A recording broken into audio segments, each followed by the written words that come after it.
Well, let's talk about how that came about for you, because I think, when I went around and interviewed people, when you watch somebody on CNBC, everybody knows the market's going, and they're going to tell you with absolute certainty, right? And then when I interviewed the best investors on earth, you obviously being one of the top, there's this not like humility, it's not like a false humility, it's like, I don't know if I'm right, and I have to prepare, I have to have an asset allocation that if I'm wrong, I'm still gonna do well. It's a different mindset. But tell me, it really came from failure that you looked at this, because you were somewhat, proud, and maybe your own description was arrogant at one point. Let's go back early on. Early days, you got into the commodities business, and I know you were trading your own accounts, and you had some experiences with pork bellies that got your attention. And then you told me when we first met about when we went off the gold standard and how wrong you were. Tell me about those two situations, and how did they inform or change your mindset to say, no matter how certain I am, I'm going to stress this test with people that are smart but have a different point of view than I do? Well, in the markets, in order to beat the markets, you have to have an independent point of view, and that's different from the consensus, because the consensus is built into the price, and you've got to be right, and you're going to be wrong a fair amount of. And therefore, I learned just what you said, the power of mistakes, yes. The power of learning of mistakes. And so there's the pork belly example, of course, that was one of those that I wrote about in the book. Yeah. And then there was the gold standard, and I was clerking on the floor of the New York Stock Exchange, 1971. The world doesn't take our money anymore.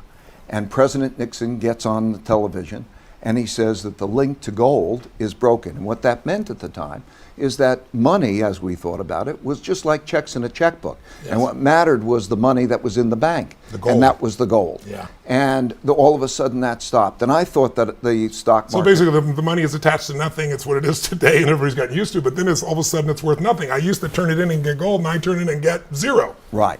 And I walked on the floor of the New York Stock Exchange, and I thought the stock market was going to go down, yeah. And it went up. Okay.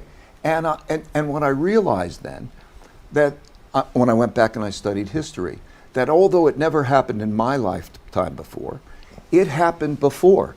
And so the greatest surprises that I learned about are things that never happened in our lifetimes before. Yes. But they happened before. Everything has happened before. Yes. Everything is repeated. It's a cycle. So but the one that had the biggest effect on me was 1982. Yeah, I want to talk about that. Okay, 1982. Okay, I had calculated that American banks had lent a lot of money to a bunch of countries that would not be able to pay back. Latin American and emerging countries that couldn't pay back. And it was a sort of a crazy point of view. But Mexico defaulted. You were right about that part. Right about that part, but you're not right if you're not making money in the markets. Okay, so they default August 1982, and I thought the stock market's going to go down, and the stock market went up because the Federal Reserve eased, things changed, and whatever. And I learned. Okay, yes. So I was. But it wasn't. You didn't just miss. You were like publicly humiliated. What happened to your company at the time? You lost all your. Tell us. I had to lose. I lost all the people who worked for me. I had to let them. They were like family to you. These were like family. Yes.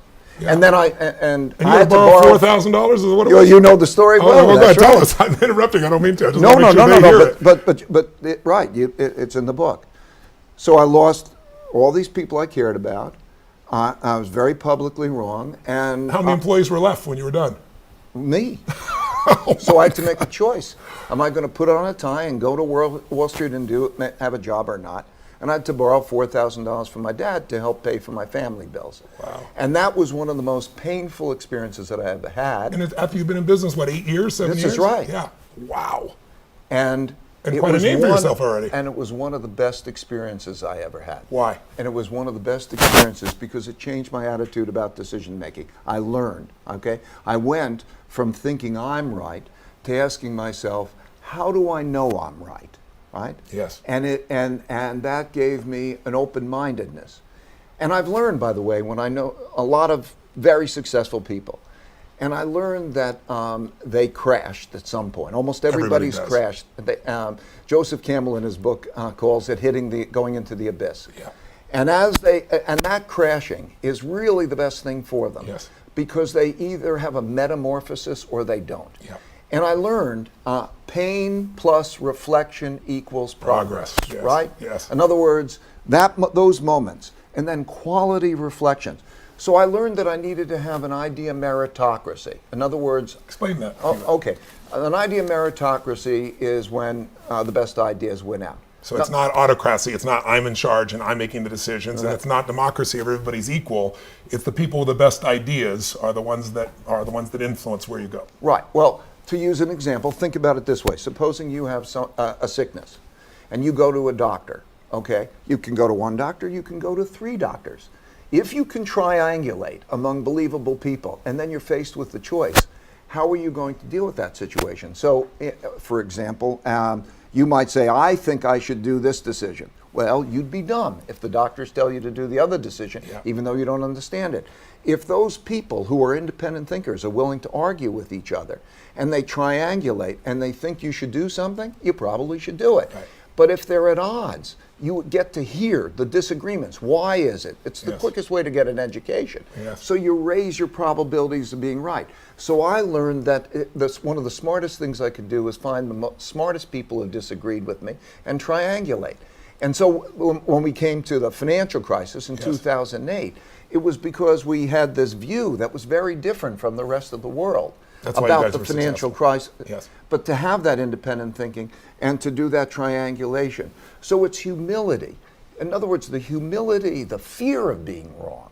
I have a saying, if you don't worry, you need to worry. And if you worry, you don't need to worry, right? You don't need to, if you don't worry, you're probably going to get into trouble. Yes. And if you worry, you'll probably Do the things that are necessary. So exactly. Yes, and so that change in mindset and being able to draw the best out of everybody so I can make the best decisions, not being attached to what I think. Yes. That's why I say I think it's one of the greatest tragedies of mankind. One of the greatest tragedies of mankind, because it so easily can be rectified.